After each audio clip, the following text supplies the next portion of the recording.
Morning, everybody. If you're just joining us, this is the Pacific Birds Habitat Joint Venture Planning for Climate Change in Hawaii webinar. We're pretty close to 9 o'clock, but we'll just give it a few more minutes and give people a chance to join. I'm just going to pop the agenda in the chat.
Hi, everybody. If you're just joining, we're going to give it another couple of minutes to give everybody a chance to get on.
All right, well, it's just after 9 o'clock, so we will get started. I'm sure we're going to have some additional people joining us. But I'm Helen Rain, the Hawaii Conservation Coordinator for Pacific Birds Habitat Joint Venture. And this is the webinar on planning for climate change in Hawaii. It's part of a series of webinars that Pacific Birds has been doing in Hawaii. And if you want to see any of the others that we've done, we do have recordings on our website, pacificbirds.org. Welcome to all the panelists. I did put the agenda in the chat. I will just refresh that because I know sometimes you can't see it if you join afterwards. And I'm going to hand over to our US coordinator, Monica Iglesias. She's going to introduce the presentation, the webinar, and then we'll get rolling. Thanks, Helen, and welcome everyone. Welcome to the Hawaii Wetlands webinar. So we have an exciting agenda today, complete with experts that are sharing information about climate change and wetland conservation activities across Hawaii, from nature-based options for flood control to forested bioshields to protect wetlands. So I'm Monica Iglesias. As Helen said, I'm the coordinator for Pacific Birds in the United States, and just want to give a huge thank you to all of our speakers and also to Helen Rain, who organized the webinar. Let's see. So just very briefly about Pacific Birds. We are a habitat joint venture that's binational, and we're working to empower partnerships to protect and restore habitat for the benefit of birds, other wildlife, and people. We work across an enormous geography, but in Hawaii, we support the conservation and restoration of healthy and resilient wetland habitats, which in turn supports wetland birds found nowhere else in the world, other wildlife, and also the island communities. So we support our partners in their efforts to advance this work, and we create and facilitate local partnerships from Kauai to Kaho'olawe. We help partners find funding, we provide small amounts of funding support, and we work to share technical information across practitioners, just like this webinar. And we work to collaborate to communicate about conservation needs. So if this is your first experience with Pacific Birds, welcome. If you've been a longtime partner, thank you and welcome. And we hope you enjoy the webinar. Please don't hesitate to reach out, check out our website, and of course, subscribe to our newsletter so we can stay connected and continue to grow together towards our goals. So with that, I will hand it back to Helen. Thanks, Monica. And our first speaker today is Kristen Harmon. She is a PhD candidate with the University of Hawaii, and she's going to be talking about sea level rise and the future of Hawaiian waterbirds.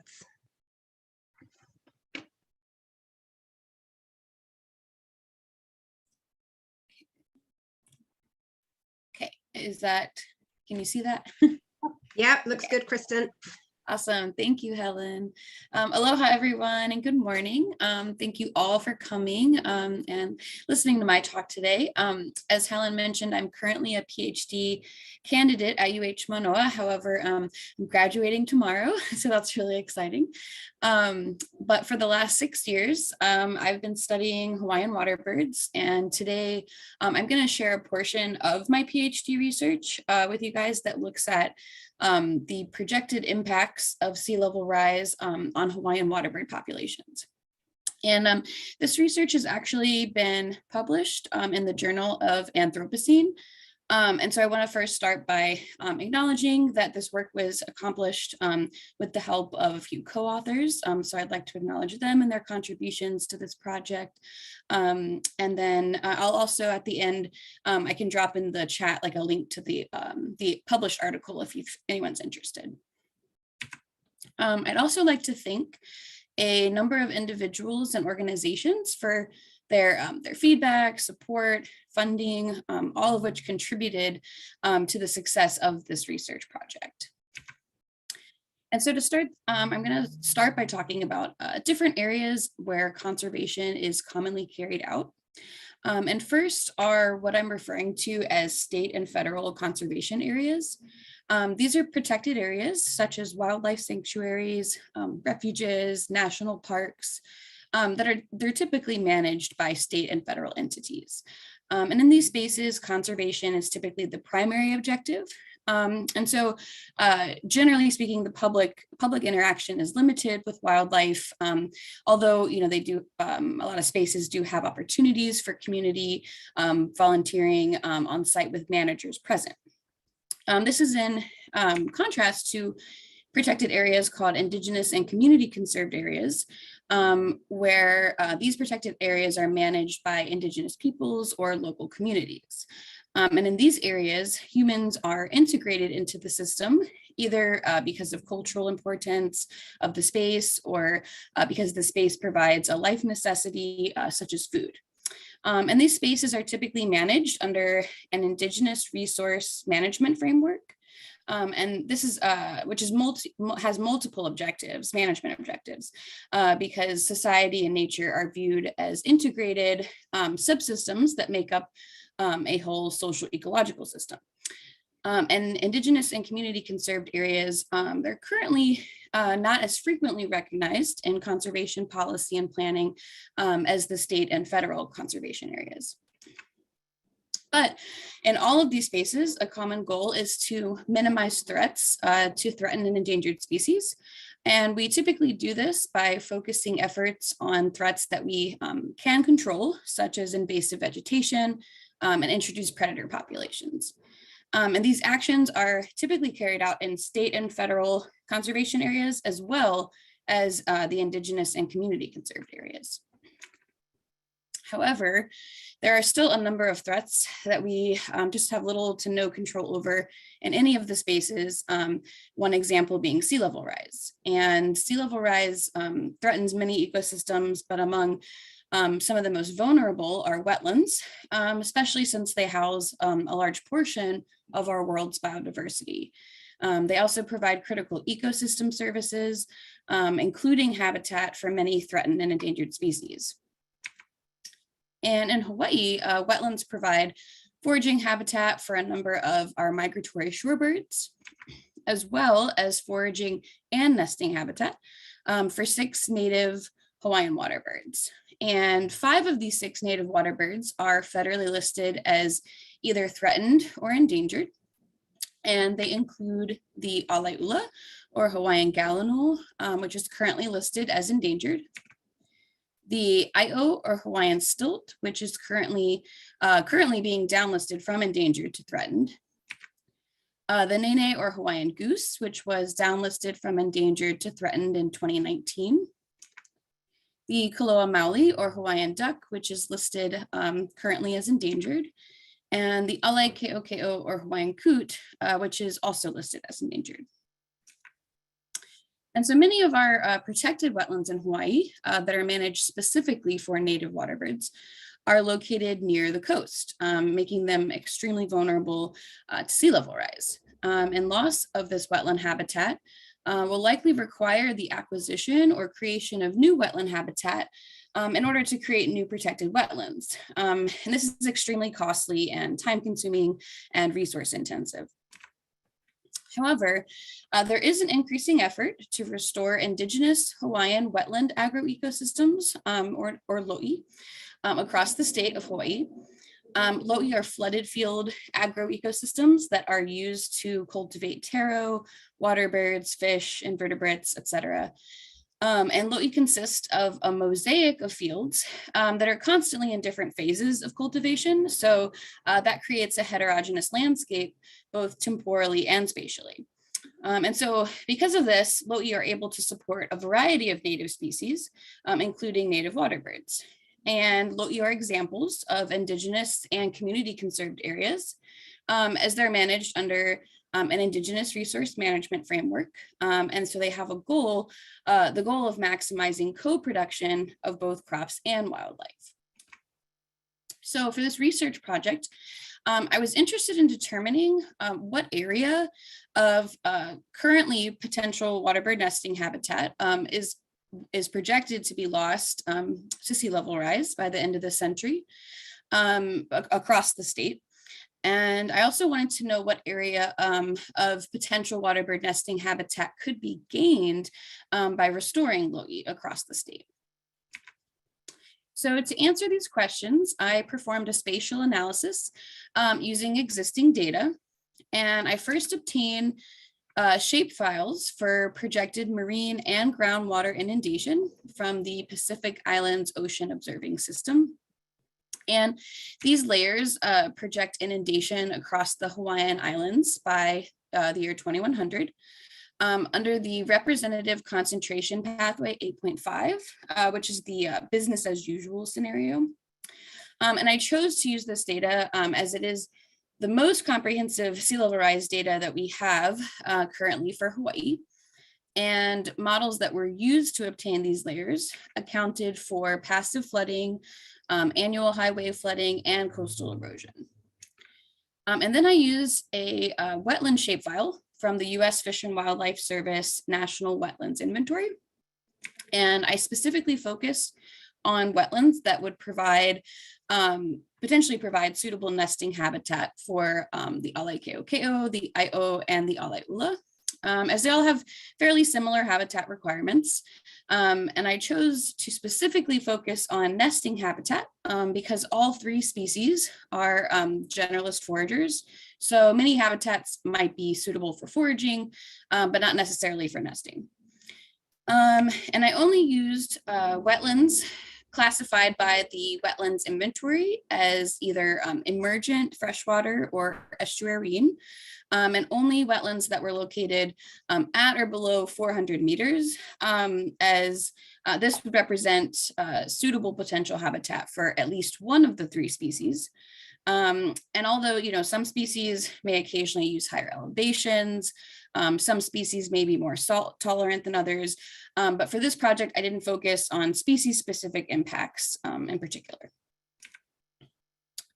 Then I also obtained spatial data from the paper Kirishima et al. That was published in 2019.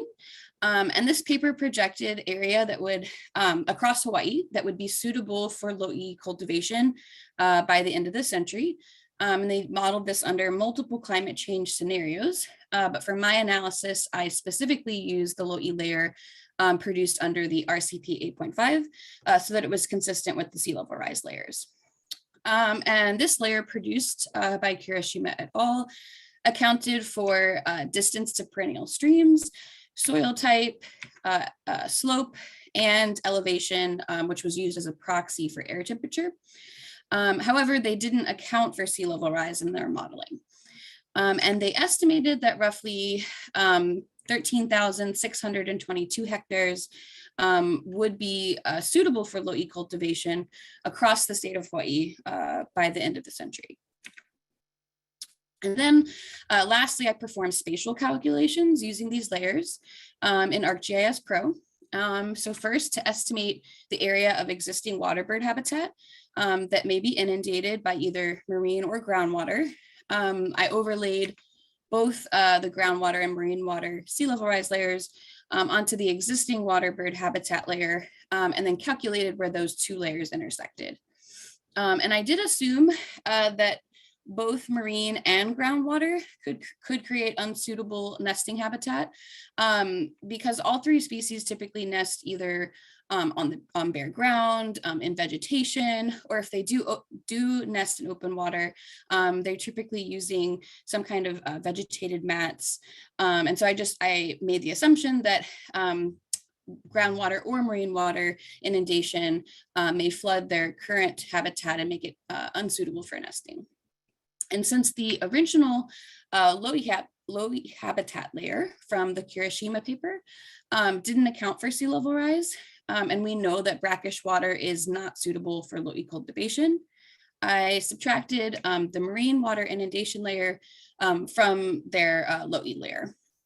And lastly, because some of these areas that they projected to be suitable for Lo'i are actually areas where waterbird habitat already exists, I subtracted these areas from the Lo'i layer that accounted for sea level rise to obtain an area of gained new waterbird habitat or potential new waterbird habitat that would be created by restoring Lo'i. And I projected that roughly 6,816 hectares of potential waterbird nesting habitat currently exists across the main Hawaiian Islands.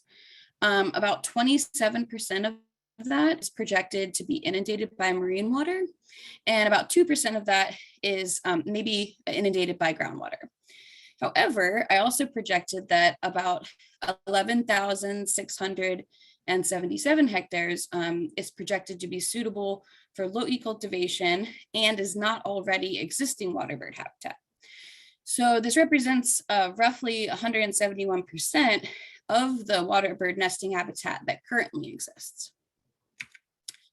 And while calculations were done for all the main Hawaiian Islands, to show you guys a map, you can't really see much if I zoom all the way out to the entire island. So to give you a better idea of just what my outputs look like, I've zoomed in to the island of Oahu. And for Oahu, I calculated roughly 1,363 hectares of habitat currently exists for what potential habitat currently exists for waterbirds. And so this includes protected areas that are managed by state and federal entities, but it also includes additional habitat that isn't currently protected, but still might be suitable for nesting.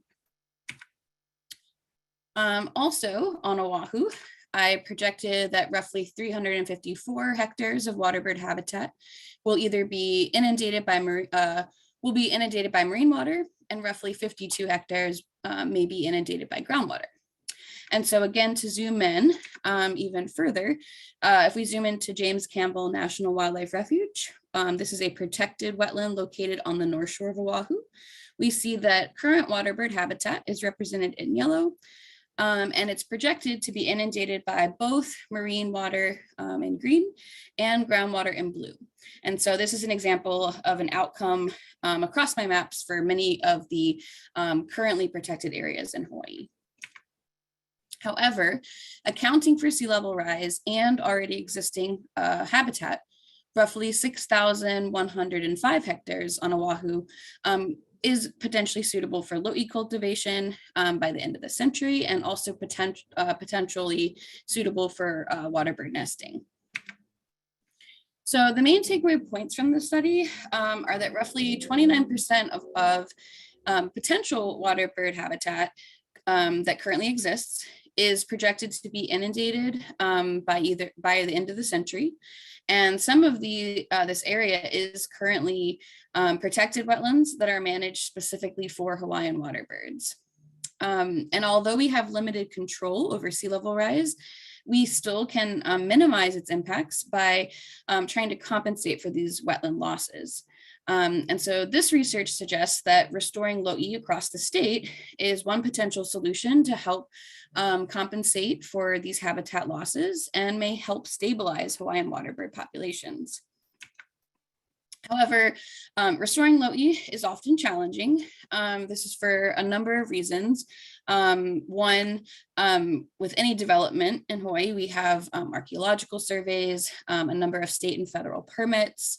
There's also regulations having to do with water rights and use. And these policies can delay or even prevent restoration activities from occurring. There are also endangered species laws that can impact the success of Lo'i restoration. And finally, in general, there's a growing interest and acknowledgement of Indigenous and community conserved areas, but there's still a lack of recognition for these spaces in our conservation policy and planning. And this is really important because with the resurgence of Lo'i across the state, waterbirds are very likely to move into these spaces. And so there's going to be a need for resources to manage things like invasive predators and vegetation in these spaces to make it a beneficial or suitable habitat for waterbirds. And given that climate change and sea level rise are going to have both social and ecological impacts, it's critical that we work towards developing more coexistence policies that can benefit both humans and wildlife. And so I'd like to leave it with some ongoing research needs that I think could help with this effort. First, we definitely need more studies of waterbirds in Lo'i so that we can assess and demonstrate the benefits of Indigenous resource management to waterbirds. It would also be useful to look at species-specific impacts, since my study wasn't able to do this. And we need to determine if Lo'i can support similar numbers of nesting waterbirds compared to our current state and federal protected wetlands. This is going to help us to determine how much area of Lo'i restoration is needed to compensate for the loss of protected areas. And it also very likely won't be feasible to create Lo'i in all of the projected suitable spaces that I showed you due to things like land use, land zoning, land ownership. So we need more research that looks specifically into identifying which areas are more feasible to create Lo'i.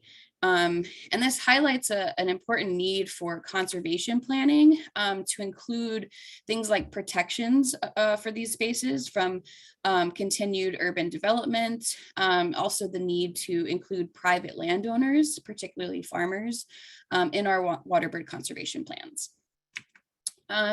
So yeah, I'll end it with also our lab at UH that I'm currently graduating from has projects in He'ia, National Estuarine Research Reserve, where they are restoring Lo'i. And we've observed I'o and Alai'ula successfully nesting in the Lo'i. But our lab is always looking to expand our partnerships to, like I said, increase the number of studies of waterbirds in Lo'i.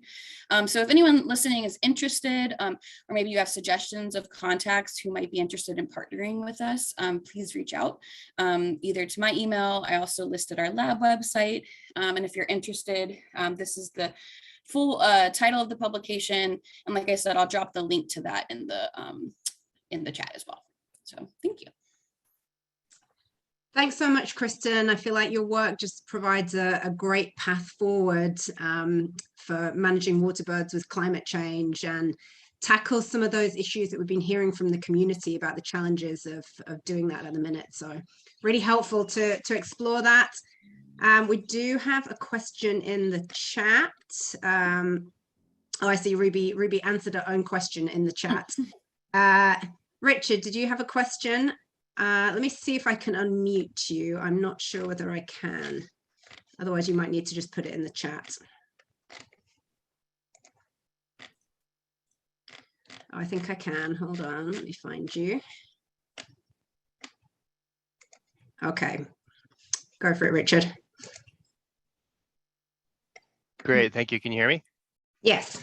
So this is a great presentation, Kristen, and this is a really useful information. It's really useful information for assessing how waterbird habitat will respond to sea level rise. I'm curious though. So the one thing that I think that for future research as well is how are the wetlands themselves responding to sea level rise, including low-E.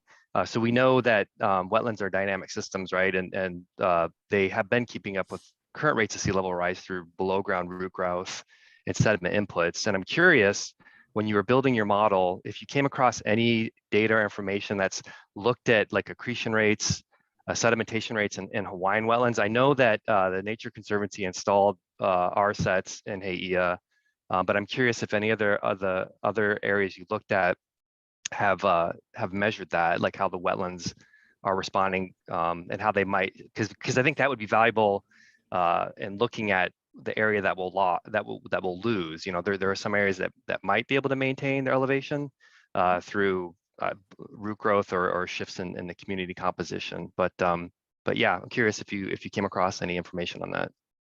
Yeah, it's a really great question, and actually something we originally, when I was soliciting help from co-authors such as Charles Fletcher, who out of his lab all the sea level rise layers came, but yeah, so that was something that I was originally interested in answering, and it definitely became clear that is a very challenging thing to model, but essentially you're absolutely right to your point. I do know, like you said, of that there is ongoing interest in doing that, and I think there are efforts to do it. I haven't, in terms of specific spaces, I didn't come across any additional, like, other than Hawai'i, because again we do have a partnership in our lab with Hawai'i, so I'm a little more familiar with their what they're doing there. But yeah, I'm not 100% sure of additional across the state efforts to model that, but it's definitely going to be something that needs to be taken into consideration.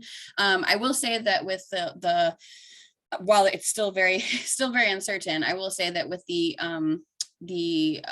low-E layers, I know that one of the reasons that I was interested in proposing restoring low-E is a lot of the low-E are actually located a little further inland, and so potentially they might be a little more resilient to sea level rise. But again, like it's something we need to, be able to model, because there's so much uncertainty around that.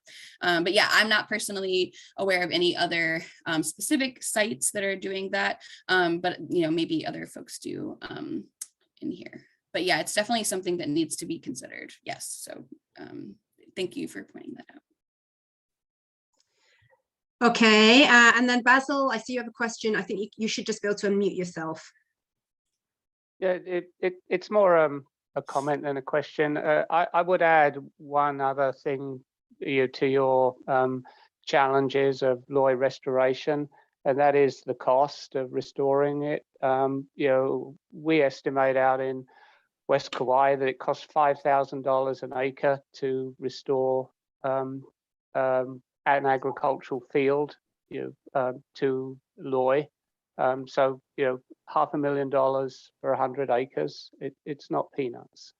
Yeah, absolutely. And yeah, and one of the things that I was working on in my overall dissertation with one of my committee members is looking at ways that we can like pair certain policies or incentives for farmers essentially like trying to get creative with with like making some of these costs like beneficial or the best bang for our buck, using these spaces for like multiple purposes and things like that. Because yes, absolutely, it's extremely costly to restore lo'i as well as protected areas. So and managing.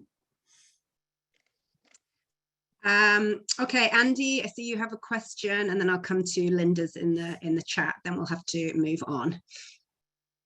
Hey, Kristen, good to see you. Congratulations for tomorrow. Thank you. This is a question about your groundwater inundation, and I might have missed this. So when you're looking at sea level rise and groundwater or sea level inundation, are you looking at both as inundation as manifested through groundwater head levels raising, and also just sea level waters flooding up low flow paths and inundating both ways? Yeah, that's a really great question. No, I didn't go into detail on how that was assessed. So essentially, one of the limitations to these layers is specifically for groundwater, because the model essentially just assumed groundwater if there wasn't a physical connection to the ocean, and then marine water if there was. And also, so we don't have modeling in this particular layer of specific sources of groundwater. So it actually, it could literally be from rising of the water table. It could be from backing up of sewer, it could drainage systems. It could actually be coming from a number of sources. And I have met with Shelley Habel, who is working on she's worked on a number of groundwater modeling. You're probably familiar with her work, but essentially she was saying that yeah, she's modeled some for Waikiki, I believe, and other locations on southern Oahu, and to look at specific sources, because that's going to be really important. Obviously, we don't want to build a space where the groundwater is coming from like sewage backup or something like something like that, or a cesspool. So essentially, yeah, the models didn't take into account or weren't able to determine what sources of groundwater. It was simply a bathtub model of, okay, if it's not connected to the ocean, then we're assuming the source is groundwater, but we don't know exactly where that's coming from. Yeah, does that answer your question? Yes, thanks. Cool. Okay, and then last question before we move on. We might have some more time for questions at the end, but Linda Elliott asked, will botulism management be included in the future management for lo'i development and maintenance? Yes, absolutely. I mean, it absolutely needs to. We have ongoing research in our lab as well that's working actually with funding from Pacific Birds for creating a botulism network, and that's one of the things that this project by another graduate student identifies, is that we really need to include private landowners in this network, because the birds are obviously using these spaces and moving amongst the wetlands. They're not just moving amongst wetlands that are managed by state and federal entities. And so, yeah, we absolutely, we will need to include that as a management objective. And that's the one thing I'll definitely just say this broadly, that again, my overall dissertation, one of the main take-home messages of it is yes, I'm advocating for restoration of lo'i, but I'm advocating for a more integrated approach. So not only using indigenous resource management practices, but also we're going to need to pair that with more, our more conventional methods that address the threats we have today, like predator management, botulism, like all of the threats that exist today. So it's definitely going to there's definitely going to need to be integrated approaches to management, in these systems. And botulism is 100% one of those things. Well, thanks again, Kristen. Great talk. And yes, second to the congratulations for tomorrow. Thank you. Thank you, everybody. It's going to be a good day. Yes. Okay, next we have Basil Gomez with Kekaha Agricultural Association, and Basil is going to be talking about open floodable space on the Mānā Plain in Kauai. And I think, Kristen, you might need to stop sharing so Basil can share.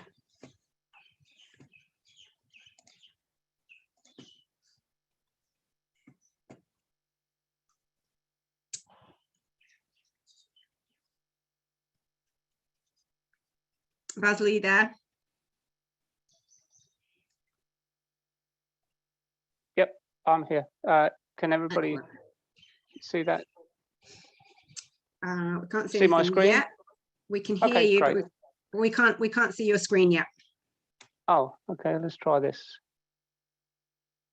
How's that? Still blank. Oh, we got you. Got me, but no screen. Okay. No screen. Let's try something else then.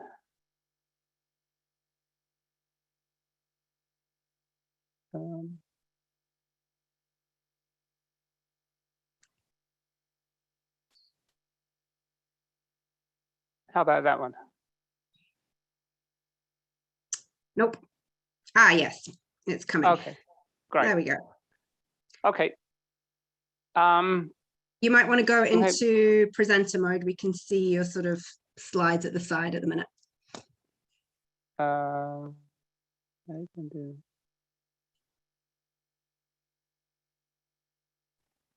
That's it. Okay, you're good to Perfect. go. Okay. My name's Basil Gomez. My day job is I work as a consultant for farmers, principally out on the west side of Kauai. By training, I'm a fluvial geomorphologist, and because of that, I also have an adjunct position at UH. The association that I work for, the Kekaha Association, Agricultural Association, manages about 7,000 acres of publicly owned agricultural land on the Mānā plain. And these lands are drained by about 40 miles of agricultural drainage ditches. Most of the land is, or about 75% of the land is less than 10 feet above sea level. And we expect, or the association expects, that sea level rise will have a significant impact on the operation of the drainage ditch system, which was first constructed. The first elements of the drainage ditch system were constructed about 100 years ago, when sea level was about 10 inches lower than it is now. And we've already heard, and everybody here I think knows, that sea level is projected to rise by about something of the order of 2 feet by mid-century. So it's anticipated that by about 2040, we can expect that the drainage ditch system's ability to discharge water under the influence of gravity will be significantly diminished, because increasing sea level and wave heights and increasing tides will limit the amount of time that the ditch system can be opened to discharge storm runoff under the influence of gravity. And so the issue that we have here is, one might expect, and I'll explain why this is not the case in a minute or two. One might expect that, as sea level rises, this low-lying land would be inundated by rising sea levels, and B, also inundated as a consequence of rising groundwater tables. However, in this case, that's not what is likely to happen, because we anticipate that the primary threat to the agricultural land on the Mānā plain as sea level rises is not directly from sea level rise or from groundwater inundation, but because storm runoff from the adjacent uplands will pond on the plain. So our response to this issue is, after sort of thinking about different scenarios, from just simply abandoning the land to reinforcing the extending the ditch system. We came up with the idea of creating open floodable space, which are open floodable spaces, which are locations that are specifically designed to accept excess storm runoff. This is appealing solution to KAA and the Agribusiness Development Corporation, which controls the licenses for the land, because it's a green natural infrastructure solution. It should help to increase the resilience of the agricultural land on the plain to sea level rise, and also working in partnership with the Navy's Pacific Missile Range facility will improve installation resilience on the base. So just to give you some background before I just sort of detail the proposed project. Storm runoff for the majority of the plain originates from 6 or 7 drainages. Most of that land is actually owned by DHHL, and it is managed as, or they manage those lands. So we have little control over them, other than that we do receive storm runoff, which is routed, as you can see, across the plain through well-defined ravine drains and enters the ocean. Most of it enters the ocean at Hawaiʻi, which is the thick blue lines there, through Kinikini and Dry Ditch. Some of the runoff enters the ocean through at Nohili, and also from first and second ditches in the south there. But the bulk of the runoff is currently routed to one location, i.e. Hawaiʻi, Kinikini and Dry Ditch. That runoff either drains to the ocean, as I said, directly under the influence of gravity if the ditch plugs are removed. All the ditches have plugs in them, sand plugs in them, which are created naturally by wave action as waves push sand up the beach, and some of them are actually reinforced by the machine. And typically these ditch plugs fail once the level of the water in the ditch system it exceeds the hydrostatic pressure of the ocean water on the other side of the ditch system. So the important point to realize, and I've deliberately made the elevation profile across the plain, shown by the dashed line. I look like the basin and range here, but the important point to recognize about the Mānā plain is that it's not flat. There are 2 very distinctive shallow depressions, one towards the north, centered on Nohili, the other towards the south central part of the plain, centered on Hawaiʻi. And those of you who are familiar with the USGS's 1910 map and older survey maps of this area will recognize that these were areas that formerly were occupied by perennial wetlands, which the former sugar plantation drained in the 1920s. And these lands, as you can see, most of these lands are at or near, very near to sea level, or at or very near or below present day sea levels. And so these shallow depressions are where water, excess storm runoff ponds quite naturally. And we had a very dramatic illustration of that in a storm that occurred in April of 2020, which was a 2-day 1 in 100 year event, which dumped something like 35 inches of rain in a 48-hour period on the adjacent uplands. So a very large amount of water, and about 25% of that water was unable to escape under the influence of gravity, and it ponded in the areas that are illustrated in or shaded in blue there.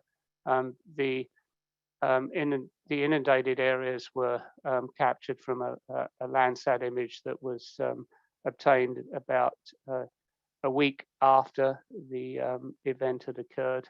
So probably these are fairly conservative estimates, but you can see that there is a definite propensity for stored runoff to pond on the plain. And the reason it does this is quite simply that the dunes to the north and the backshore deposits to the south are much higher than the elevation of the interior part of the plain, or the basins in the interior part of the plain.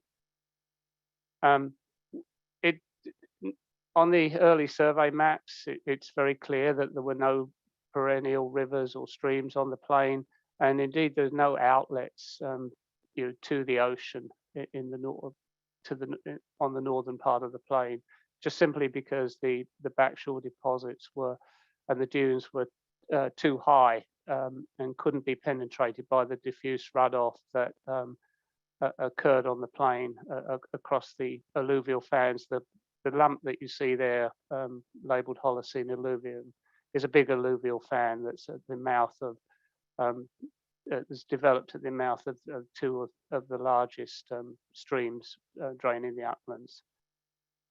So our solution to this quandary is to create something of the order of 200 acres of open floodable space in the vicinity of what are labeled there fields 425, 326, 325, and 327.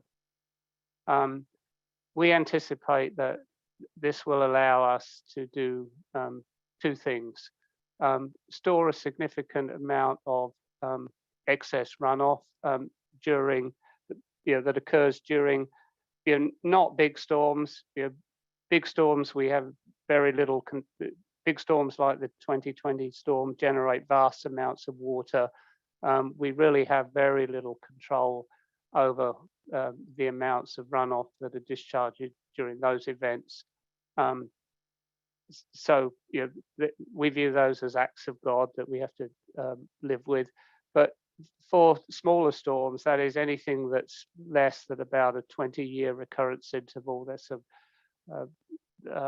we think we can, by creating this open floodable space, we will have a significant chance of ensuring that we can not only discharge storm runoff under the influence of gravity as sea level rises, but also that water that we cannot discharge immediately will be retained in this open floodable space and will be pumped out over time.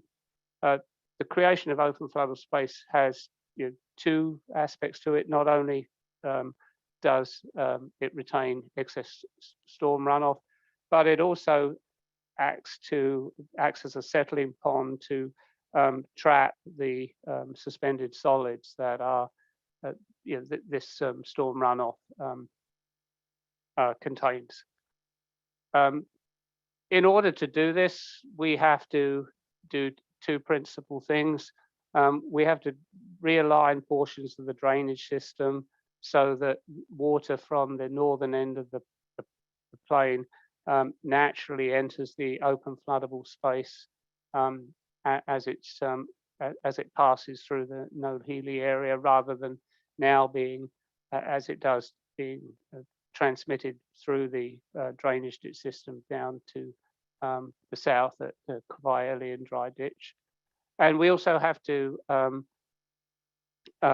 install tide gates on the outlets in order to ensure that at times when wave heights and tides permit, water can be discharged, continue to be discharged under the influence of gravity but at times when sea level or water levels in the ocean are too high, to prevent backflow up of salt water back up into the ditch system, we would operate the tide gates will come into operation and isolate the ditch system from the ocean. So the proposal is not only to realign the drainage ditch system, but also to replace the ditch plugs with tide gates.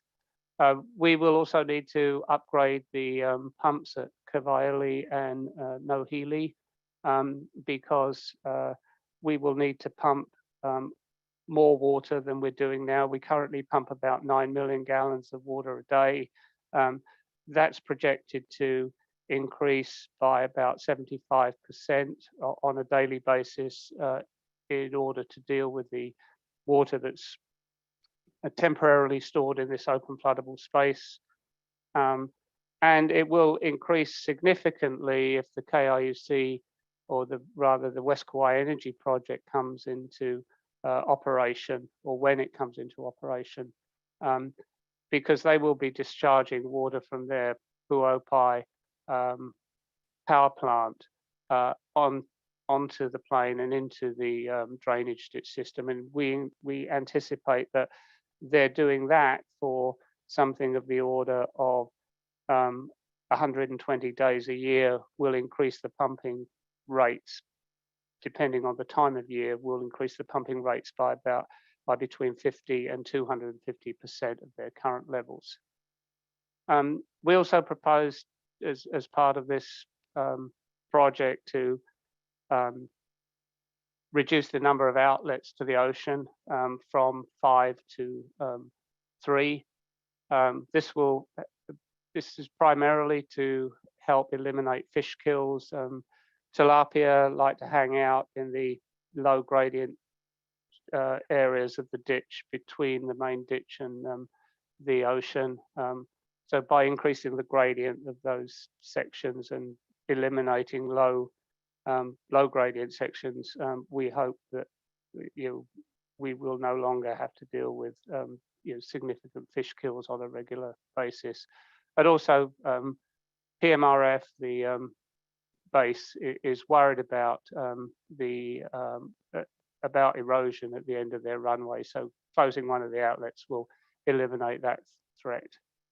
From a wildlife perspective, it's hoped that the creation of this open floodable space will increase the habitat available for endangered waterbirds. We're interested in doing that in partnership with the base, because the base wants to reduce the bird and animal strike hazard that wildlife presents to their operations. But bearing in mind that Kekaha Ag and the Agribusiness Development Corporations are agricultural organizations, our intention in the first instance is not really to create habitat per se, but to improve the land and increase the resilience of both the base and the agricultural land to sea level rise. So in summary, the proposed project, and I should add that the cost of this project is something of the total cost of this project is something of the order of $10 billion. So we're trying to seek funding for this project from the base, from the base, the military, and a series of other partners, both national and local, in order to bring it to fruition. It is compatible with the KIUC project and the existing wetland reserve, because maintaining the pumping levels will ensure that the existing wetland reserve continues to function as it has done and is doing now as sea level rises. And the project is supported by a variety of local groups and agencies. So I think that's, rather than going into the weeds, I'll just leave it there and say thanks very much. If anybody has any questions, happy to answer them. Thanks, Basil. Great to see the potential open floodable space appearing on the maps. Let's see if we have got any questions in the chat. We have a question. It seems that there will need to be a lot of remediation to be able to provide native habitats, from looking at how much the Hawaiʻi bird sanctuary has suffered over the years. Yeah, Baz, I don't know if you've got any comments on the bird sanctuary. Not my kuleana. Maybe that's more of our kuleana. And I would say, yeah, Hawaiʻi, I feel like they are on the right track now. We're seeing a lot of waterbirds down there, and I think this project will only benefit that, hopefully improving the water flow there and securing that water, especially because that waterbird sanctuary is expanding. So hopefully some positivity there. I'm a little bit mindful of time, so if you have more questions for Basil, please just put those in the chat and he can answer those directly. But we're going to move on to Andy Hood of SRGI in collaboration with the Hanalei Watershed Hui. And Andy is going to be talking about Hanalei NFWF National Coastal Resilience Grant work. Aloha all. Can you see my screen, Helen? Yeah? No, can't see it right now. Okay, well, that's not good. I'll share it again. Let's see.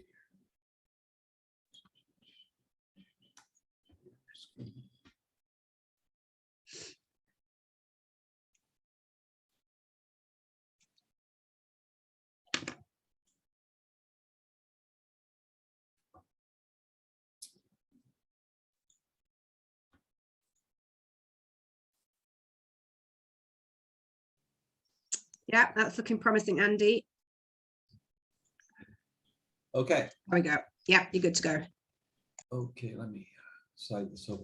So good morning, everybody, and aloha. My name is Andy Hood. I'm with Sustainable Resources Group II, and we're based here on Oahu, but we've worked on all the main Hawaiian Islands and across the Pacific Rim. It's good to see some familiar names on this list of participants.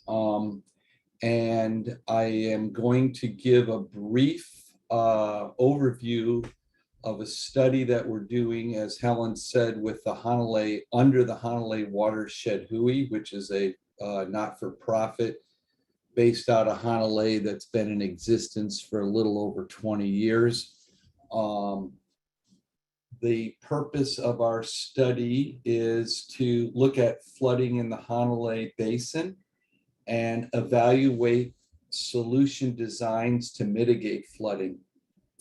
I'll preface this talk by saying I understand the focus of this discussion today is on climate change and avian habitat.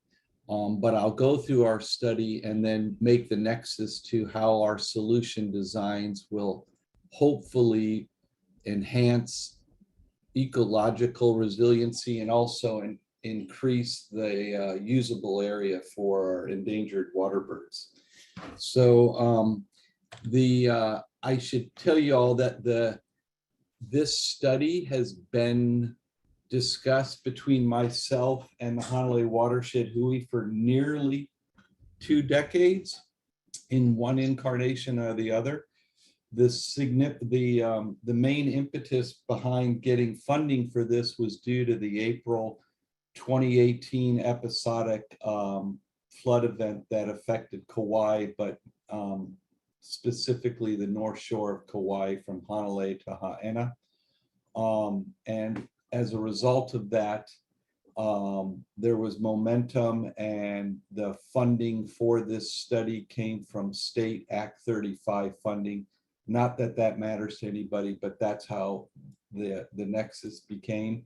Then we dialogued with Helen regarding NFWF funds, and we leveraged our state funding to meet the match to supplement the funding level so that we could more specifically involve Helen and avian habitat in our solution designs and cover all bases.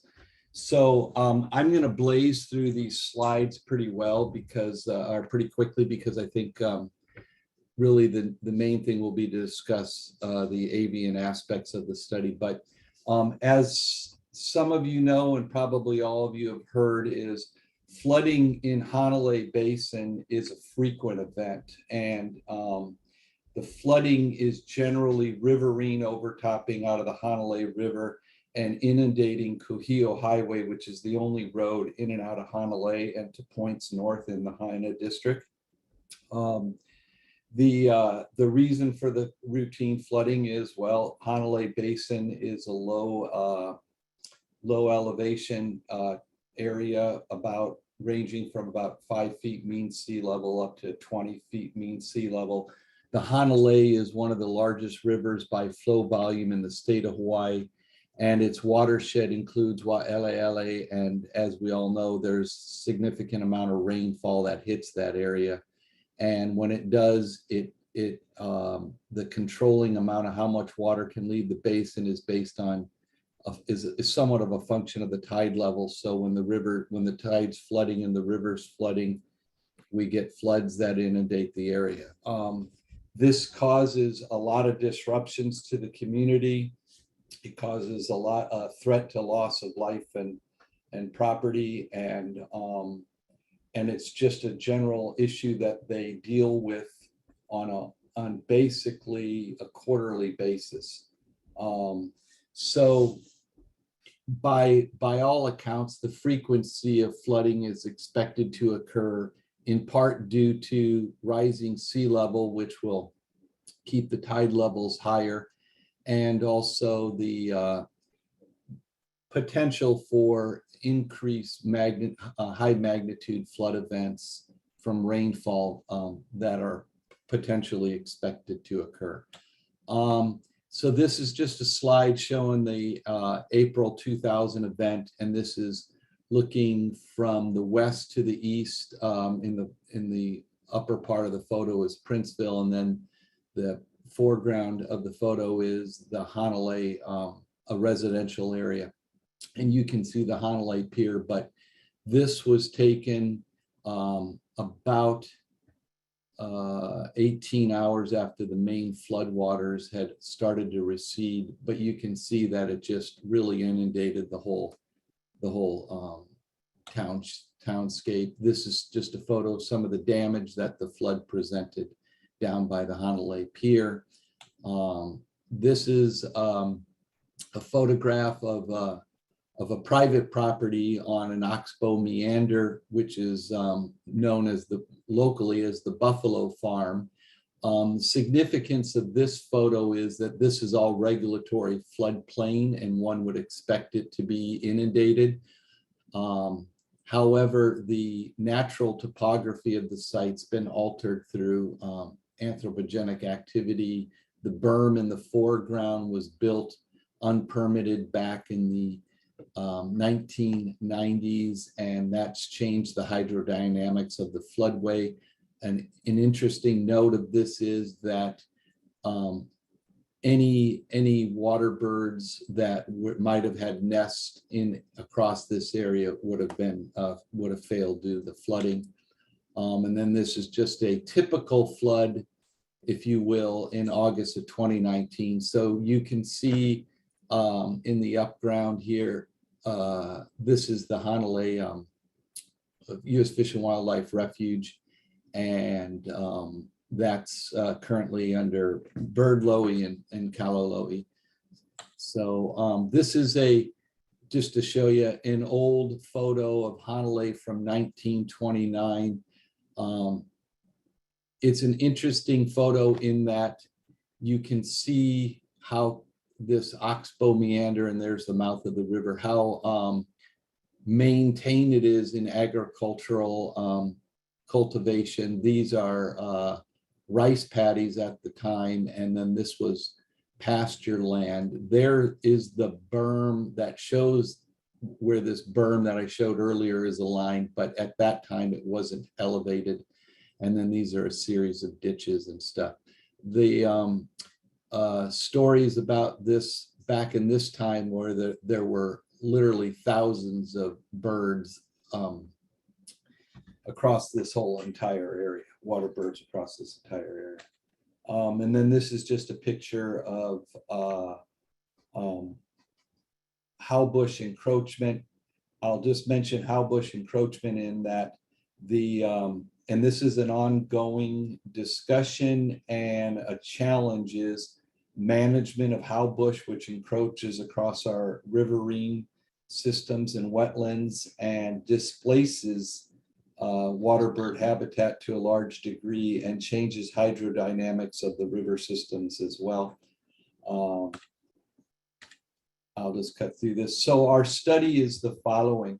We are looking between the Hanalei and Waiʻi watersheds, about 1,800 acres of area of land along the two rivers that we'll be doing some intensive hydraulic modeling on to evaluate where floodwaters go, how long they persist. And the blue lines just show the two main riverine systems, the Hanalei and Waiʻi, and the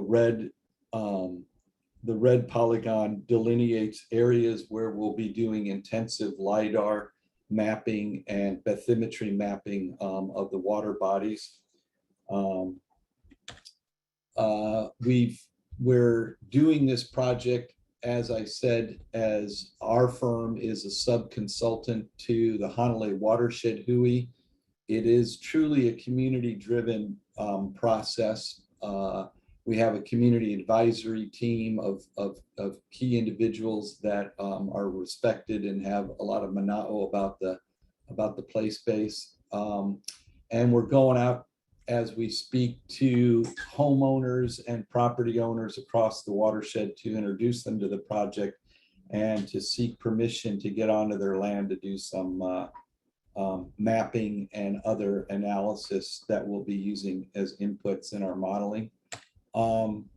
There's been a lot of studies that have been done previous, but as far as I understand and know, there's been no intensive studying that uses hydraulic models to evaluate effectiveness and efficacy of floodplain strategies to mitigate floods and enhance aquatic habitat and avian habitat.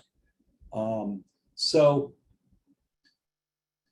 Helen, initially you said 12 minutes, so I'll just not read all of these slides, but just to let everybody know, the hydrology component of this is we're going to be looking at flow volumes of the river ranging from base flows up to the regulatory flood level, which is what's known as the 100-year floodway. We run that through a hydraulic model through the river systems, and it comes up with solution sets for water velocity, direction, depth, and period of onset. For those of you that understand this type of work, the hydraulic modeling will be a dynamic model, meaning we'll actually mimic the real world hydrographs of the system and use a non-steady flow equation to do that. We don't really need to go over that. The basis of our modeling is going to be using a DEM that will be acquired using airborne LiDAR fitted to a drone. We'll also be using an unmanned water vehicle with a multi-beam sonar to map out the water bodies so that we can build up a very accurate 2 centimeter in the vertical accuracy digital elevation map. And then that is what we use as a base map to run our hydraulic model with. It's key to get very accurate data because in a low coastal plain like this with limited elevation gradients, small changes in topography can change what areas get inundated versus during flooding events. and where water is distributed across the floodway and across the landscape. We don't need to look at these. They're just little photos. This is sort of just an example of a DEM superimposed over aerial imagery. That's just for to show what this DEM will look like. The hydraulic model, again, we've already discussed this, what range of flows we're going over. And I'll sort of just skip through a lot of this because it's not really very interesting. This is just an example of a DTM across a larger landscape. This is Kawanui Marsh on Oahu. We did a similar analysis for the state for DOFA to look at some waterbird habitat there and evaluate what water sources could be used to enhance habitat for that site. I won't show that model run. This is an output basically of a hydraulic model where the color gradient shows a depth of water across the landscape, and it's just for graphical presentation. But I'm going to cut to the chase and give it a real quick overview because this is what is going to be linked to avian habitat. In our modeling, we model first at what we call existing conditions, and that's a scenario. And then we model through different flows across into our hydraulic model to show what areas are flooded out, if you will. Then what we're going to do is evaluate strategies to mitigate the flooding. And these strategies are sort of basic strategies, if you will, to determine what strategies might reduce the impacts of flooding that go into Hanalei town and inundate the roadway. So with respect to avian habitat, those designs that say detention basin on floodplain, when we come up with designs for the detention basins on the floodplain, we basically take our digital elevation model, manipulate it to create floodplain detention basins.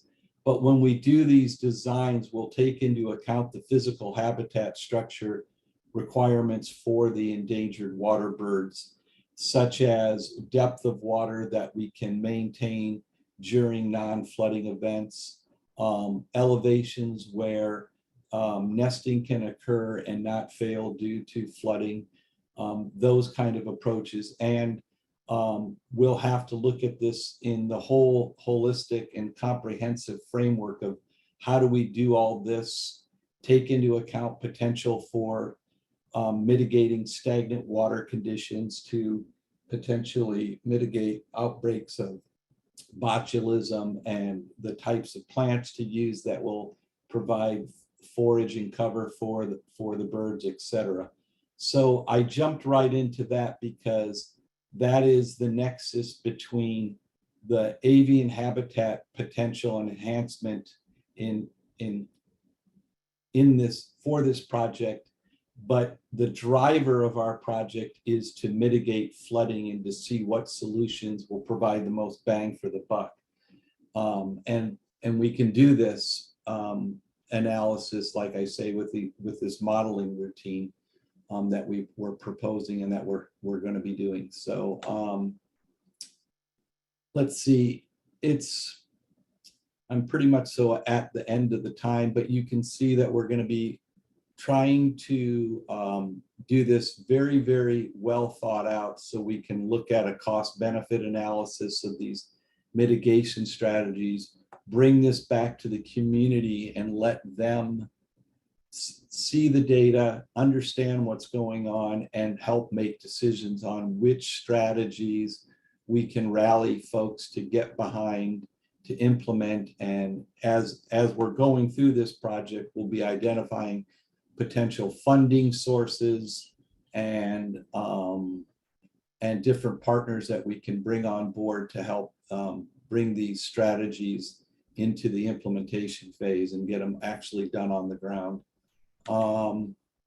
Yeah, so these are some of the outcomes. And let's see what we got here. Well, we just got a nice picture of the Hanalei, mouth of the Hanalei River, looking at the beautiful beach. But so as I conclude on this, the take home is we're looking at a pretty involved study. Without question, some of the solution designs, if implemented, will increase community and ecological resiliency to flooding and enhance avian habitat in perpetuity. And with that, I'll call it a day. Thanks, Andy. I'm really looking forward to seeing the results of this project, and it's great to see it getting underway. There is a question in the chat, but we are getting a bit tight on time. So Andy, if you wouldn't mind just answering the question in the chat. And if we have time, we can come back to it. But I think we should move on to our next speaker. That is Scott Fisher from the Hawaii Land Trust. And Scott is going to be talking about a forested bioshield at Nuʻu Wetland. Aloha mai kākou. Andy, I believe you might need to stop sharing. Yeah.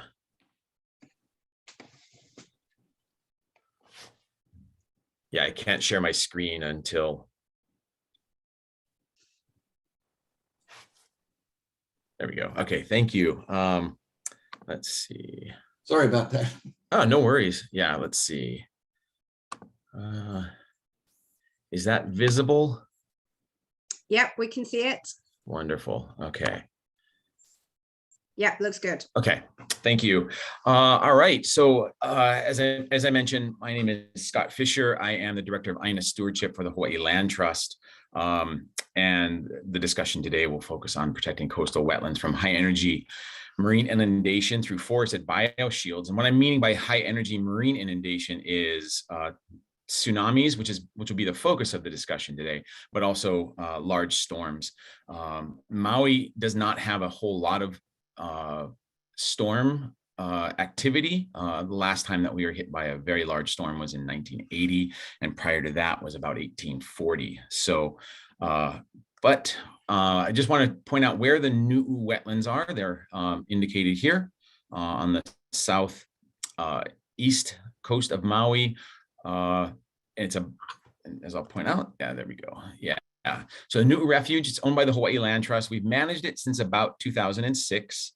It consists really of three areas. One is Kalaiʻapole, which is a 50-acre lava flow that dates back to about 1800 years before present. The wetlands, which I'll get some close-ups in a moment, but the wetlands are here, is a palestrin discharge wetlands. It's about 6 acres and about 400 meters of shore of coast right there. And we are boundaries, we share a boundary with the national park on the west coast, on the west side. So this is an aerial view of the Nuʻu wetlands. In the 17th or 18th century, it was anthropogenically modified to become a fish pond. And so what you're seeing here is basically a anthropogenically modified ecosystem that is very important for a number of waterbird species, mainly including the Io, the Hawaiian stilt, and the Alaikeokeo, or Hawaiian coot. And so, yeah, it was a type of fish pond known as a loko pu'uone. And so we have quite a bit of cultural or historical evidence describing it as such. So the main thing in terms of the waterbirds is that the Nuʻu wetland serves as a transit point. And so we've done surveys at night and have been able to determine that the Io and the Alaikeokeo arrive presumably from Hawai'i Island, as well as elsewhere on East Maui, and then are transiting out to the complex of Kealia, Kanaha, and Waihe'e. So it's disproportionately significant for that reason, because it serves as that transit point where the birds can stop over and then move on. However, sediment deposition from high energy marine inundation seems to have substantially limited the amount of area, the size of the wetlands. And so that's just something that we have to address. And as I'll discuss, we have to try and prevent from happening again. So one of the first things that made us aware that we have lost a significant portion of the wetlands was a bathymetric study we did of the wetlands that seemed to indicate sedimentary deposition into the fish pond. And so right here, you can see this is a LiDAR photo. This is taken recently, but it demonstrates what we found in that bathymetric survey, and that is this line here is the back wall of the fish pond. The photo was taken looking Maukas, or looking towards the northwest. And so you can see that the fish pond wall, and again, we assume we have fairly good evidence that the fish pond was built in the 17th or 18th century, but perhaps as early as the 16th century. And that at some point, some type of high energy marine inundation event carried material into the fish pond. The material that we found was all cobbly. It wasn't light sediment. So that cobbly material seems like it could have been entrained in a high energy marine inundation event. And as it was entrained, it was carried as bed load or suspended load into the fish pond. So this is another element that made us aware of the fact that there are some significant high energy marine inundation events. This is about a 32 kilogram, roughly 70 pound boulder that was found 10 to 12 meters. So, about 30 to 46 feet above mean sea level, about 200 to 250 meters inland. So you can see there is a very high energy event that carried this material into the fish pond. Further surveys, because we started seeing this accumulation of evidence, much of which came from doing some sediment coring in the pond. We saw stratifications of strata of merigenous material, marine material. And so what we did is we did a survey along the coast, excuse me, not the coast, along the edge of the fish pond, along the edge of the wetlands, to determine the locations of boulders and coral clasts. And so this is what we found, that there is a significant amount of material that was carried up. The road that you can see coming in is about 10 to 12 meters above sea level. So you can see where that came in. So I'm going to do some comparison. Then what we ended up doing was doing some comparison work on the coastal landscape modification, geomorphic modifications from the 1946 tsunami, which was the biggest tsunami to hit in the 20th century. And so what we did is we compared three things: a contemporary Google map photo, 1882 Jackson map, and then we did an overlay. And so I'll show those to you in just a moment. So this is of course, the Google Earth map.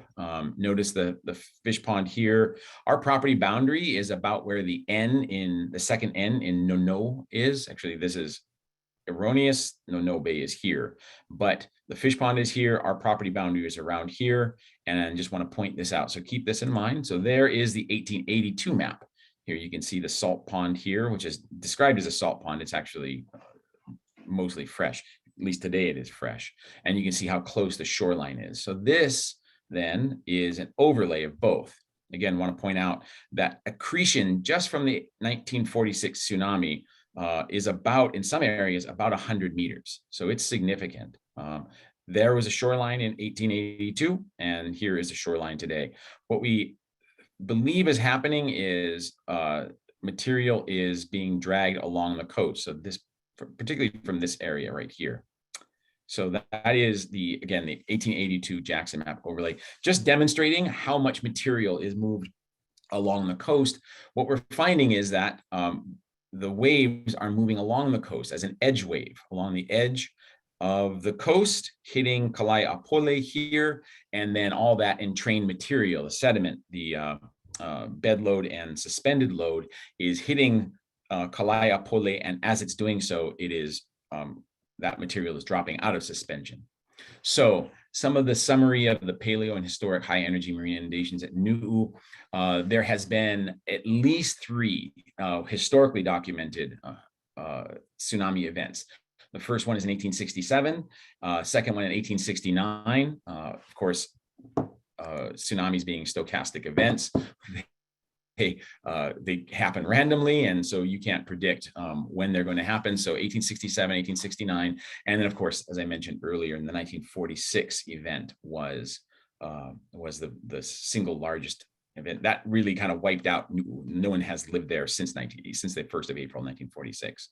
At least, as I mentioned, 2 of the waves, the newspaper information is a little bit ambiguous, but at least 2 of the waves seem to have been edge waves traveling along the coast. And that is borne out by our field surveys as well. And of course, that edge wave transported that sedimentary material.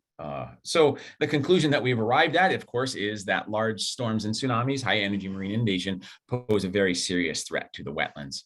So what is a forested bioshield? So this is our proposed solution, or at least addressing the concerns. Basically, a forested bioshield is a deliberately designed forest, preferably of native trees and shrub species. It's designed in a way to reduce and limit both wave energy and sediment transport. And the goal is to basically add to the roughness, what's known as the Manning's roughness coefficient, in order to achieve this goal. So basically, if you have a flat, unmodified landscape with virtually no trees, you're going to get a lot of easy flow. So what you want to do is you want to increase that roughness. Post-tsunami surveys after the 2004 Indian Ocean tsunami suggest that 400 meters of forest will basically protect you from even basically the largest known tsunami waves. Obviously, there can be larger ones with things like meteorite impacts and things like that. But what we're trying to do right now, we're in the, and this is, I got kind of so into this that I'm doing another PhD. And so we're doing field investigations right now. And so this is in conjunction with my university, the University of Southampton in England. And we're doing field investigations to assist in the determination of the frequency, the orientation, which way the wave is coming, and the intensity of the high energy marine inundations.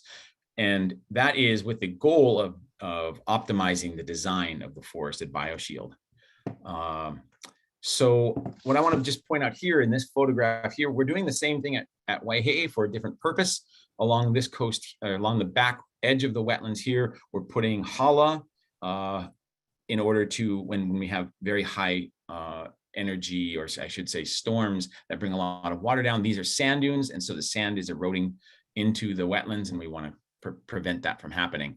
But I want to point out here, this is a good example of how hala is structured. Hala is a very important element of a bioshield component, mainly because it's indigenous. The aerial roots of hala are known to attenuate both wave energy and sediment transport.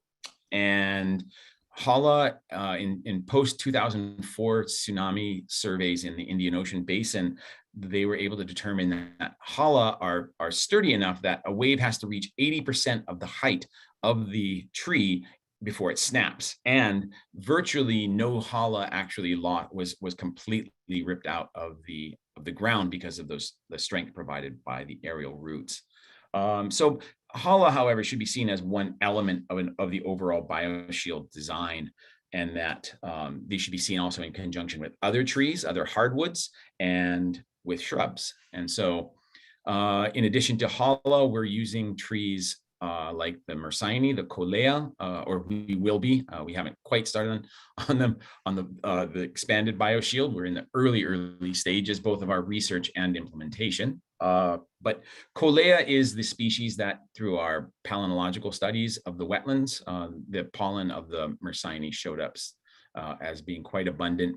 Other regional hardwood trees include Lama, Ohemakai, Kawila, although we need to assess that, Ko, and then the shrubs. And shrubs are interesting because what the shrubs do is they don't provide stability. They actually are quite quickly taken out. But what they do is they add, again, that roughness through their leaves. They're smaller in stature, their shorter stature provides the shrubs. So what we're doing, we were generously donated a crew of data scientists. And so we are with Launchpad AI. So what we're doing is we're trying to get artificial intelligence, big data models to actually maximize the design effectiveness. And so that's our current work right now. And again, that's through the generosity of Launchpad AI. We're also modeling, numerical modeling through GeoClaw, which is a tsunami modeling program. And we're also going to take all that data and actually use it, as I mentioned, to increase rugosity of the ecosystem roughness. Again, the Manning's roughness coefficient. And of course, we were awarded a NACA grant to begin the design and implementation of the forested bioshields. That will begin in the summer of 22. So with that, I will see if anybody has any questions. Thanks, Scott. We do have a couple of minutes for questions. And Andy, there's a couple of questions for you in the chat as well, if you're able to go back to that. Scott, I had a quick question, actually. Yes. Do you think the forested bioshields could also be used on the Mauka side to catch sediment? I was thinking about Yes. Molokai. In fact, yeah, thank you. Yeah, no, that's what we're doing. And that photo that I mentioned, that's what we're doing at Waihe'e. So we have, sand dunes, or 200-foot high sand dunes, and we're getting very intense rainfall. And with that intense rainfall, we're seeing it intrude into the wetlands. And so we're planting a line of hala at the base of the dunes. And so, yes, absolutely. In fact, we're also doing it at Nu'u because we have a ungulate-proof fence there, and that ungulate-proof fence was pushed down flat recently. And so what we did is we planted a wall of hala kind of around where the water collects and where the drainage is most rapid. So yeah, absolutely. Great. Lots of interesting applications there. Then I can definitely see us picking your brains for some more forested bioshield stuff going forward. Awesome. Okay, there's no other questions in the chat right now. So I'm going to move on to the next speaker, which is Charles Van Rees from the University of Georgia River Basin Center. And Charles is talking about natural infrastructure for climate resilience and waterbird conservation in Hawaii. Hi, Charles. Did everybody hear me okay? I've been having some mic issues recently. Yep, I can hear you. Fantastic. Let me get this screen shared.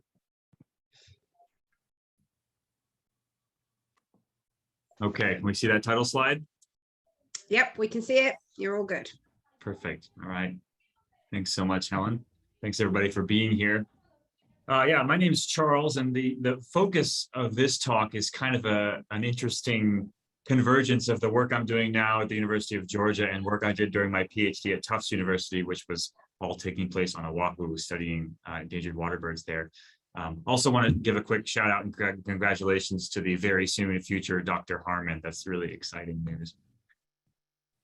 So just to quickly introduce myself and my relevance to all this, I'm a conservation biologist, sort of in terms of my academic background, and I specialize in freshwater biodiversity and have a lot of background and previous experience in terms of field research in waterbird behavior and ecology.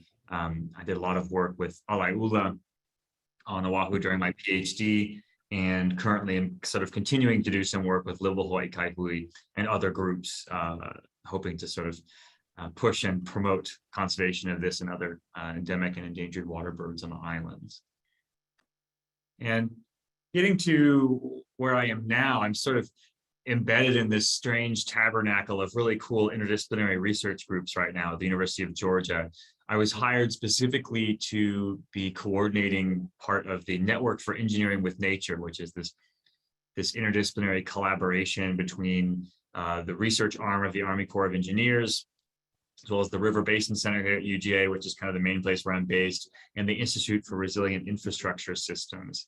And specifically, I'm working with the Biodiversity Working Group sort of branch of that.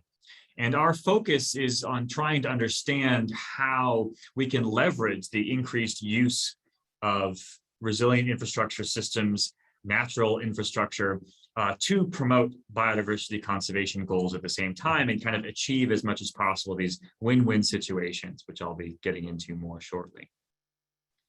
So starting with kind of the relevance of infrastructure to all this, we know that we're kind of entering a phase of, some people are calling it an infrastructure crisis on the global scale. So in wealthier countries, we know that infrastructure that was built during the last century is now aging well beyond its design life, and there's an increasing threat of catastrophic failures at a large scale.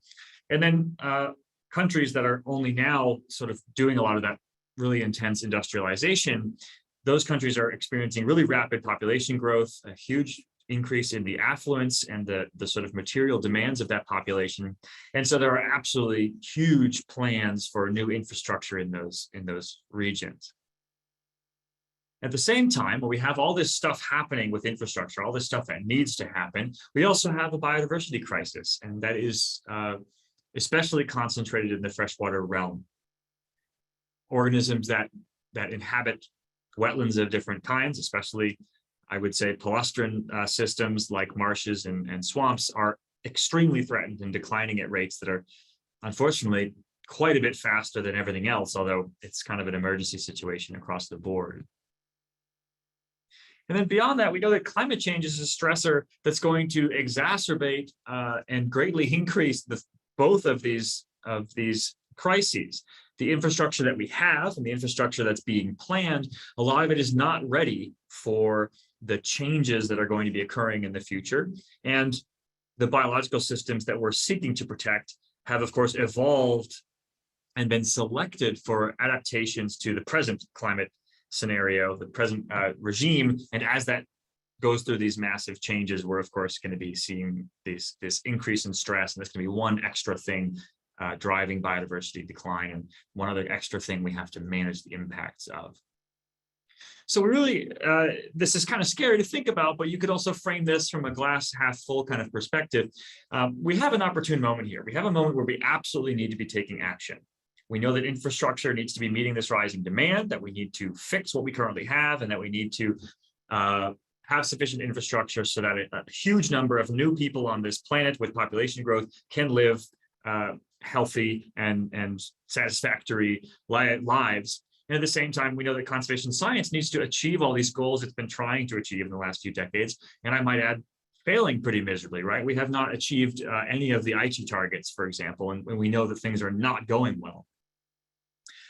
But at the same time, a lot of big things are happening between the United States with our new infrastructure bill, a lot of efforts going on in the EU right now, and then China's massive Belt and Road project. We have multiple tens of trillions of dollars slated for infrastructure development globally in the next few decades. And a major thing that's important to think about with this is, yeah, okay, that's a lot of money and a lot of things are going to be happening, but ecosystems work on very slow timescales, and so do infrastructure systems. When you build a new dam, when you build a new road, that's not something that you can change again very easily in the next 10 years. Whatever we do now, the decisions that we are currently making are going to just define the trajectory of society for the next century and beyond. And if you think about the language people use with climate change, that is our action window. What we do right now, what these trillions end up getting spent on, is going to determine whether we have a horrific future or a somewhat sustainable one that we can tolerate. And so the decisions we're making at these large scales with infrastructure are really tremendously relevant. And for us conservationists, I think there's a really good point to be considered here, which is that the amount of money we spend on infrastructure is way higher than what's ever going to be spent on wildlife conservation. It's just a matter of where society's priorities are. But if we could maybe find a way that some small percentage of those absolutely titanic numbers got put towards wildlife goals, we could greatly exceed the spending that's already being directed towards biodiversity. Some tiny, tiny snippet of the Infrastructure and Jobs Act going towards wildlife would be a huge win. And on the other side of things, we know that infrastructure systems can be made more resilient to climate change, can be made more dynamic and adaptive by including ecosystems and their services in them. So there's a lot of potential here for some back and forth and some win-wins, and that's really what our group is interested in focusing on. And one major way that this can manifest is this term that I've been throwing around called natural infrastructure. This is also known in Europe much more as nature-based solutions. This is basically using ecosystems and their functions, either treating them as infrastructure, acknowledging the fact that they are providing certain services hydrologically and otherwise that protect us from certain things, that serve certain purposes. I think those bio barriers and forests are a really good example of that. You're using living systems to provide coastal protection or water protection or groundwater recharge, using them for those functions that they perform for people. And we're really interested in making sure that that philosophy starts to get mainstreamed, and it really is starting to gain some momentum, which is exciting. So is this something that could work in Hawaii? I think we've already seen plenty of indication that not only could it work in Hawaii, but it's already being put to work there. But certainly, of course, it could be, people could be more aware of it. People could be finding more ways to implement it. So I'm going to keep this pretty brief just because, you know, I'm talking to people here who probably have a lot more experience and background knowledge about Hawaii than I do, but it's worth sort of going through what sort of the various situations are that might pertain to natural infrastructure in Hawaii. For example, the wetland situation. We know that, especially in Oahu, where there was a tremendous amount of development, natural wetlands have not only been lost to a large degree, but they've also been heavily degraded. And a lot of other islands, although the loss of wetlands might be more mild, the actual habitat quality of those wetlands has been severely compromised.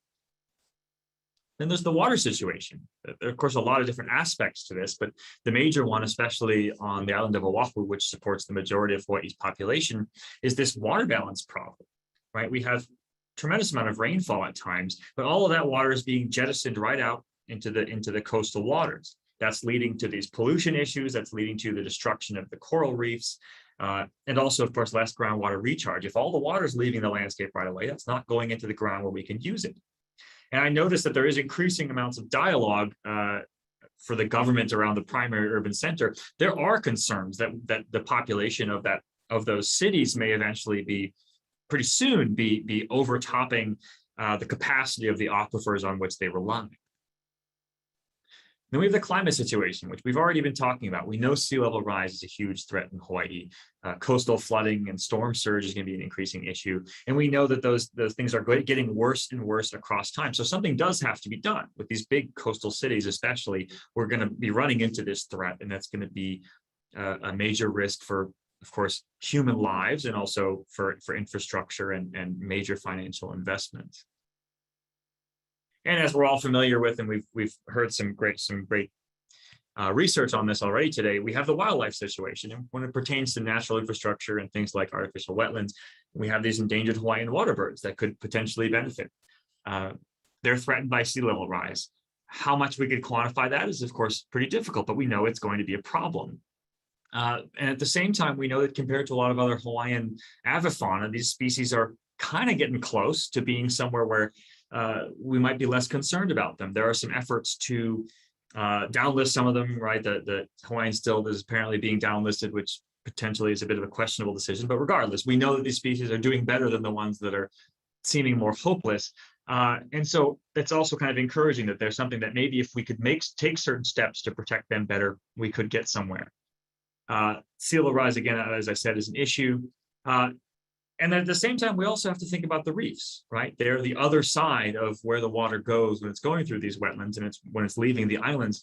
We know that there's really substantial damage to the coral reefs with all these factors that are getting implicated or exacerbated both by climate change and by land use change on the islands. Acidification of the ocean, sedimentation from runoff, nutrient pollution, and warming waters, all of which are being driven along here. So the question is then, is there room for some synergy here? Can we maybe think about using natural infrastructure solutions to be protecting our coastlines and at the same time benefiting wildlife? And I think yes. And of course, I'm more interested in hearing what you guys have to say, but I want to plant the seeds for some further dialogue here. So our group, and you'll be hearing from Burton shortly, who's been really involved with this. We have a sort of a living shoreline group that's been thinking about the types of things that can be done on coastlines that involve both creating habitat for wildlife, marine and terrestrial and wetland, while also creating these spaces that are good for recreation for people, and also providing these benefits of protecting coastal cities. At the same time, you can also think about artificial wetlands, which is something that I've been blabbing about constantly whenever I'm talking about, sea level, waterbird conservation on the island. There's this whole idea of sponge cities that China's been a major leader in, of building these areas that can deal with runoff in a slower way that reduces nutrient pollution, reduces the runoff, and also increases aquifer recharge and things like that. One thing that I was really finding out a lot about during my research on the Alaiula is that their movement is somewhat limited by the availability of wetland stopover sites. So even if we can't necessarily produce new wetlands that we can manage properly for breeding habitat for these birds, maybe we could produce new stopover sites, make the landscape more permeable to them, and enable them to have higher connectivity and potentially higher population viability in those sort of small isolated pockets where they still persist. And this would, of course, benefit other wetland birds as well. So what does this look like? I think that it's very easy for people dealing with these huge numbers and thinking about these big projects to take a purely technocratic approach and say, okay, well, what if we do it like Shanghai or some other big city in China, and we come in with tons of federal dollars and build all these giant wetlands here and there, and that's kind of how it goes. I think there's a place for that, and that could be a very effective way of going about it, but I don't think that should be the only way. Right, smaller scale applications of this, or maybe delegations that allow other kinds of management to happen in these areas would be really helpful. And we know that there's a very strong culture in Hawaii that's been referenced already a couple of times around the lo'i, around the aupua'a, the traditional management of the water that can really overlap very nicely and sort of dovetail with these natural infrastructure solutions. Of course, I think it would require some very careful organizational management, in these partnerships. But I don't think this just has to be a massive, Army Corps of Engineers thing. I think that we could operate at a finer scale and bring things in, like restoring lo'i and using some of these spaces for multiple uses that provide both, cultural services in addition to their ecological ones and their sort of infrastructure ones. These are very easily multiple use areas and projects. So yeah, that's that. Again, just kind of hoping to sort of provoke conversation at this point. Thanks so much for listening, and happy to answer any of your questions. And got my website and Twitter there if anyone would like to get in touch to chat more. And we'll be hearing from Burton in just a bit for even better information on what the Army Corps is up to on this. So thanks very much for listening. Thanks a lot, Charles. Great presentation, some really great food for thought. And following on from your point that it doesn't necessarily have to be mega projects. I presented at a climate forum last night, and one of the participants mentioned that they don't necessarily need any money to do some of the taro lo'i creation. It just needs for some of the obstacles to be removed, maybe things like permitting, to kind of make it easy for these grassroots groups to get themselves up and running and do some of that work. So I think that's something that we can all think about as a conservation community. Yeah, I agree. Anyone got any questions for Charles?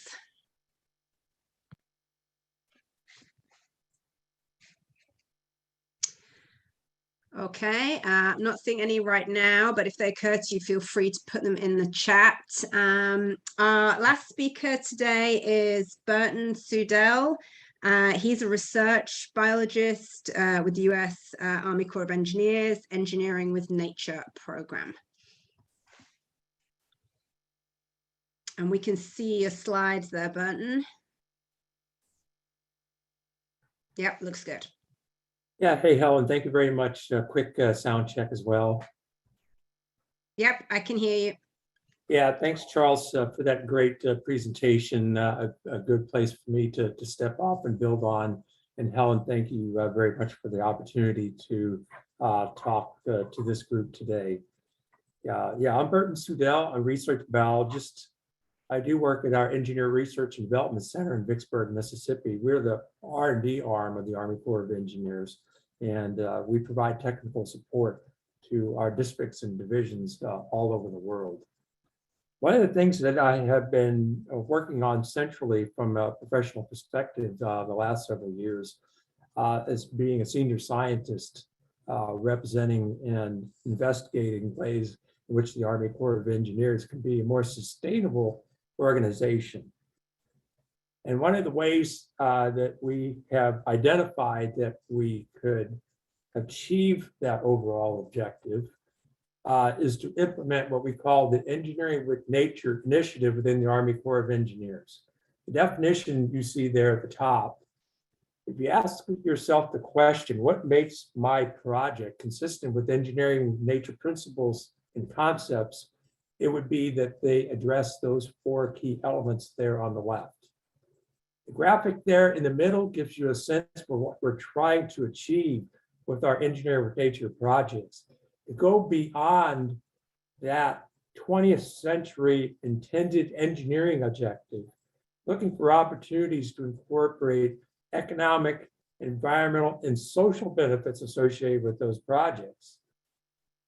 What's important from the Corps' perspective, it cross-cuts many of our civil works programs, those icons you see at the bottom. It cross-cuts many and is very collaborative with many of our fellow federal agencies and other organizations. And so many of our very successful projects are highly collaborative, as indicated there by that 4th key element.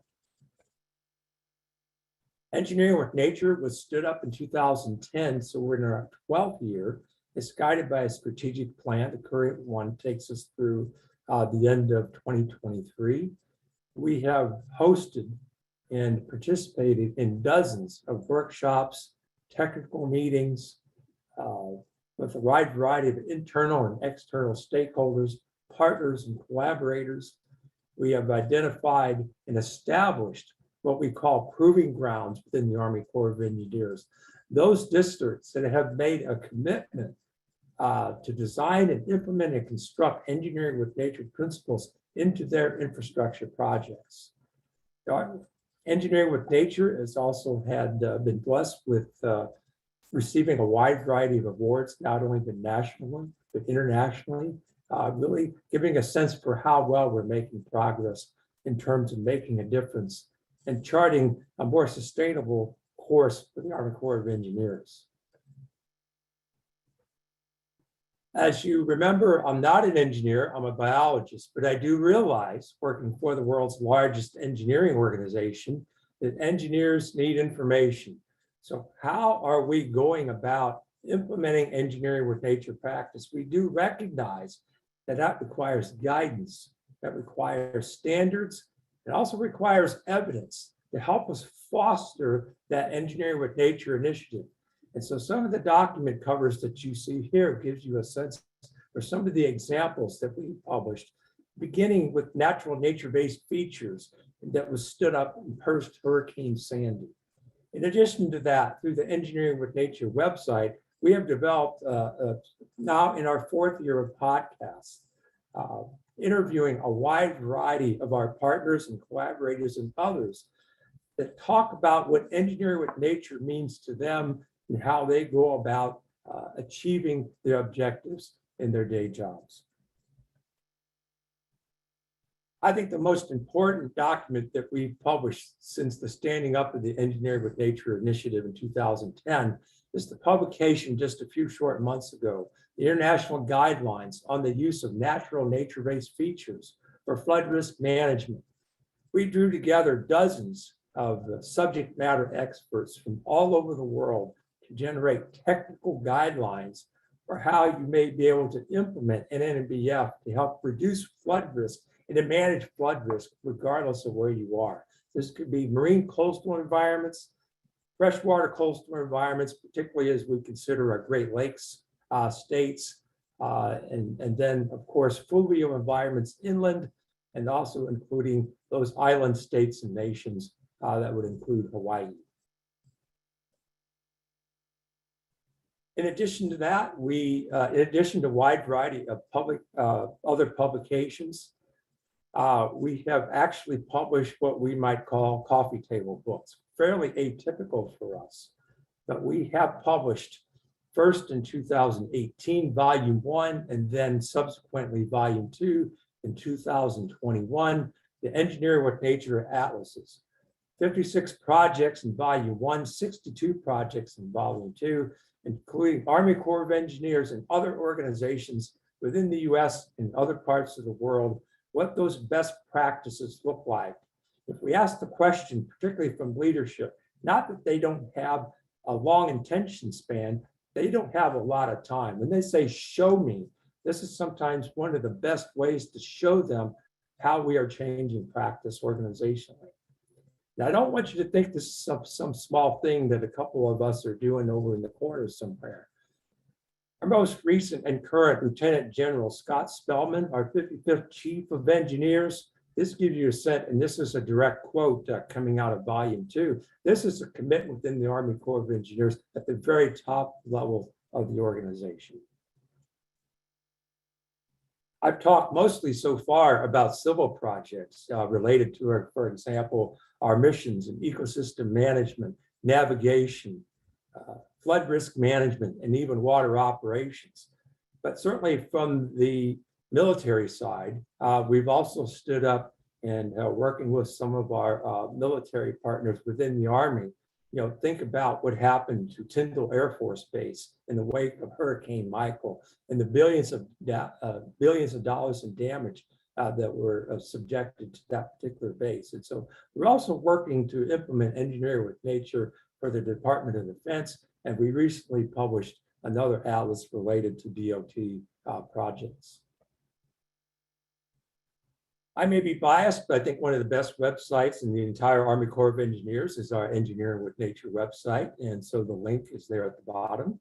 All of those atlases that you saw in the previous slides, you can actually go there and click on, hey, send me a hard copy so I can get my personalized copy of the Engineering with Nature Atlas. The e-copies are also available there too.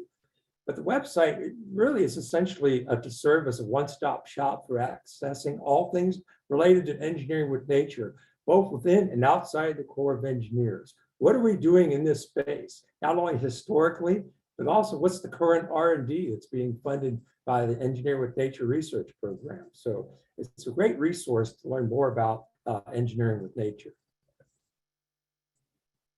Charles did a great job, I think, of highlighting and introducing the network for engineering with nature already. If you're the Army Corps of Engineers, we can't all do it ourselves. So if we ask ourselves the question, how can we accelerate innovation and knowledge related with engineering with nature? How can we increase that network? And the best way for us to do that is really to branch out, literally, and to reach out others that are operating and conducting research and are promoting and advocating these types of practices. And so our good example here is working with staff and faculty and students at the University of Georgia who have a like mind along these areas. You know, Charles and I did not know each other 2 years ago, but now, you know, we're actually working on biodiversity and other projects side by side. So it's a very exciting opportunity to branch out. You know, the university, they learn from us, we learn from them. And I think bringing these different philosophies together helps us, I think, achieve and advance and shorten that road to implementation for engineering with nature going forward. This slide gives you a sense, and it's my final slide, really talks about how we are building progress going forward. Certainly from today's audience, you know, that third bullet in terms of increasing collaboration and cross-sector partnerships, that's extremely important to us. That really, again, touches back to that fourth key element of engineering with nature, because in order for us really to advance practice, we really have to be very collaborative. And important for us too, and I saw some good examples today. We've really got to document these good practices, because if you don't document what you're doing, just reminds me of that tree falling in the forest. Does it really make a sound if no one's there to listen to it? And so it's very important for us to share these best practices to serve really as inspiration for others to repeat and apply these types of practices, whether they may be. So I appreciate your attention today. Here's my contact information. And if we have time for questions, I'll be glad to try to answer them for you. Thank you. Thanks, Burton. Fantastic to see all the work that's going on across the US there. And Burton, Charles and I got together this week to think about how Burton's work might connect with all of the biodiversity work that we're trying to do in Hawaii now and into the future. We'd really like to plan some kind of symposium and get our state representatives to attend, because I think the US Army Corps is working at a big scale. You know, we could tap into some of the work that they're doing and achieve all of our mutual objectives through doing that. So if anybody has ideas on that, we don't have a lot of time to talk about it now, but you had Burton's contact details up there. We can also put those in the chat. If anybody has ideas and would like to collaborate in that group and with putting a symposium together, we'd be very keen to hear from you. And I'll be reaching out to talk to all of you guys and the wider community about that, to try and put something together where we can come together and look at those connections. Oh yeah, thanks, Burton. You put your email address in the chat, so please feel free to get in touch if you see some synergy with the work that you're doing. Yeah, absolutely, Helen. There's simply a great deal of need to incorporate nature-based solutions in small island states and nations. There's just a tremendous need, not only from the civil side, but also on the DoD side. And one of the earlier presenters did mention there's concerns about erosion from the Marine Corps base in Oahu to the Navy installations. And so there's a big need for this. And talking with some of our DoD folks, they've really recognized that. So if we continue to look for collaboration and partnership opportunities, to look for ways to design and implement projects that help improve the resiliency of the communities and the coastlines that we hope will continue to serve and protect, from storms and other hazards going forward. Not sure we can do much about volcanic activity, but I think from the seaside and the land side, there's certainly a lot more that we can do. So thank you.